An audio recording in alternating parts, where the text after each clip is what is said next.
was during this time that I did read one book about Islam. One of these titles that was propagandistic against Islam, but I had no idea. And I remember it said that Muslims were people who worshipped a moon god named Allah, who lived in a box in the desert in Saudi Arabia, where it said that Muslims were allowed to kill non-Muslims at any time, at any place, without discretion, but they would get 70 virgins on the way. So I closed the book on Islam, put it back on the shelf, and marked off Islam off my little list of religions, and said thanks but no thanks, and if I ever see a Muslim, I am out. And I remember what changed is when I met a Muslim. He said, have you ever heard of Islam? I said, yes, I've heard all about Islam.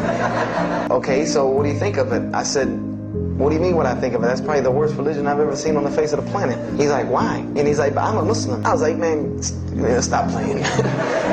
I'm like, the book said you guys were Arab. All the Muslims were Arabs. And he was like, what else did you read in the book? And I told him. He was like, man, what have you been reading?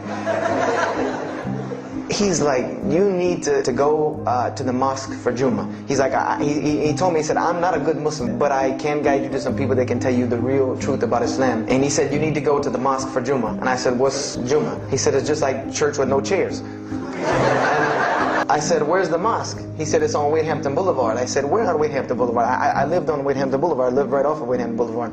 He said, you know where Lee Road intersects with Wade-Hampton? I said, yeah, I live on the other side of that intersection. He said, you know that building in the parking lot with the gold thing on top?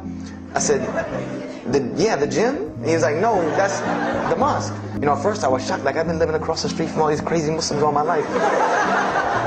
So I said, okay, I went on Friday, and all of these people are piled up in front of me, and there's no Americans here, and I'm starting to wonder if this is a setup, because it's starting to smell like a setup to me. I said, this other guy, my friend, he probably was in the same situation like me, and he probably made a deal with them to get out, as long as he brought other Americans and tricked them into coming to the mosque so they could do their jihad after Jummah and get their 70 virgins.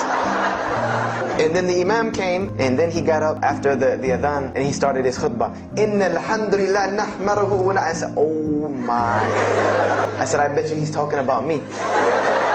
I'm like, oh man, I gotta get out of here really quick, Then he started to, when he got done with his Arabic tirade, he started to explain it. Verily all praise belongs to our God alone. In Him do we worship, in Him do we seek help and assistance. We seek refuge with Him from the evil that lies. He explained what he said in Arabic, and it sounded to me so beautiful. And I was saying to myself, these are all of the same concepts that I had formulated through reading the religious scriptures myself. And I'm asking myself, where did he get this stuff from?